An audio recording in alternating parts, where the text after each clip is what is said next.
Ladies and gentlemen, welcome back to the lab. We got December Community Day, which is a very special community day because that means that all the Pokemon we've seen in previous months in 2024 come back for one special weekend.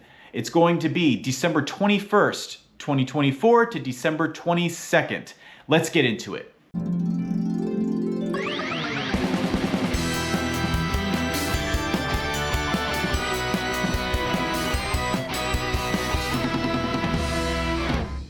First, we're going to start with the bonuses of this community day because it is honestly half of the fun of this event because we're going to be able to garner up a lot of XL candies, some Stardust, some XP. So first we've got increased spawns. As usual, we've got 2 times XP for catching Pokemon, 2 times Stardust for catching Pokemon, half hatch distance for eggs, 2 times catch candy, 2 times chance to receive candy XL from catching Pokemon, 3-hour incense, 3-hour lures, 1 additional special trade can be made for a maximum of 2 for the day, and then we got trades requiring 50% less Stardust. So basically all of the bonuses that you normally see during community days are packed into one, which is pretty dang cool. Basically, all of these bonuses are going to be from 2 to 5 p.m., but the 2 bonuses that are going to stay from 9 a.m. to 9 p.m. are going to be the extra special trade and the 50% off Stardust for trades. So the only difference between the 2 days is that we kind of split up the Pokemon between day 1 and day 2. So on Saturday,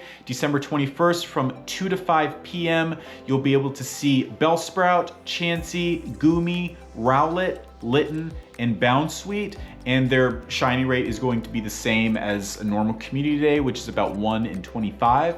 For Sunday, December 22nd from 2 to 5 p.m. local time, Mankey, Ponyta, Galarian Ponyta, Sawaddle, Tynamo, and Poplio. And lucky trainers can encounter the following Pokemon at the last 10 minutes of each hour on Community Day: Porygon, Cyndaquil, Bagon, and Beldum. Those are some hot ticket Pokemon. So from 2 to 5 p.m., the shiny rate is going to be the normal 1 in 25, but from 9 a.m. to 9 p.m., every Pokemon from the previous community days in 2024 will be spawning.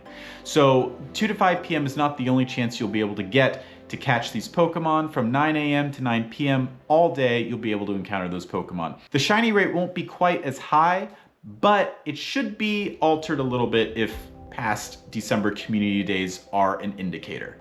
In 2-kilometer eggs, they basically want to feature the Pokemon from the last year's community days. So 2023 Pokemon will be hatching. That will include Poliwag, Slowpoke, Galarian Slowpoke, Togepi, Wooper, Paldean Wooper, Timburr, Axew, Chespin, Fennekin, Froakie, Noibat, and Grubbin. That is a big egg pool, but if you're interested in doing eggs, 2 kilometers is not so bad, and you get the half hatch distance, so it's really just 1 kilometer. Field research tasks will have all of the 2024 Pokemon in those, and for the first time ever, we're going to be getting Community Day backgrounds for these Pokemon, only available in field research. That is a pretty cool thing, and it's one of the reasons why people who have done all the community days can come back and experience something new. Of course, play December Community Day if you haven't been able to do some of these community days. This is a great way to catch up. But for the people who are adamant about going to every community day like me, I experience all of them, this is a good way to keep people interested. These backgrounds are pretty cool, pretty nifty. They don't add anything to the Pokemon except for kind of the aesthetic, but everyone loves a little bit of flair, you know?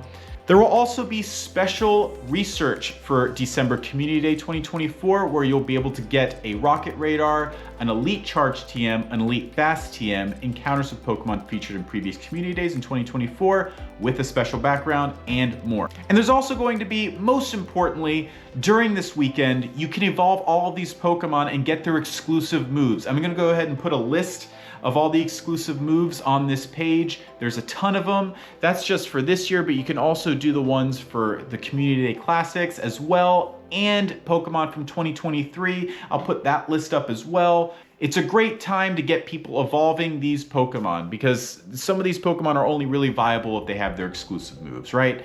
So take advantage of that. So yeah, it's a great time to get a lot done as far as just completing your Pokemon with their exclusive moves, getting shiny Pokemon. If you missed any of the previous community days, now is the time to do it this coming weekend. So Lots to do. I'm excited about this event because they've kind of upped the game a little bit. Like previously, I remember the first time they had December Community Day, and I was so excited. I was pumped because I remember like Beldum was a part of it, but then over the years, like it started to feel a little lame. I don't know. I think the big reason why Community Day has like kind of lacked interest after so many years is that I feel like in just regular events, Pokemon Go really features Community Day Pokemon. And so they're kind of always around, and it's a little frustrating when you see them sometimes. It's like, ah, God, that Pokemon had a Community Day. Like, it's so common. Like, the shiny, like I have 15 million of them. So when it comes to December Community Day, where you're going back to Pokemon you've previously gotten over Community Days and have been featured in events, it's like, well, this doesn't interest me. But they've got the new background now, so that's nice, and I think that will change things a little bit. It's a step in the right direction. We'll see where they go from here. Hopefully they keep on upping the rarity and the interest in Community Day Pokemon, because right now they're a little bit, it cheapens the Pokemon quite a lot, is what I'll say. But again, this weekend seems fun. I'm excited for it. A lot to do, a lot to, evolve and catch. Anyway, I hope you guys have fun. Get out there, catch some Pokemon, and I'll see you guys out in the field.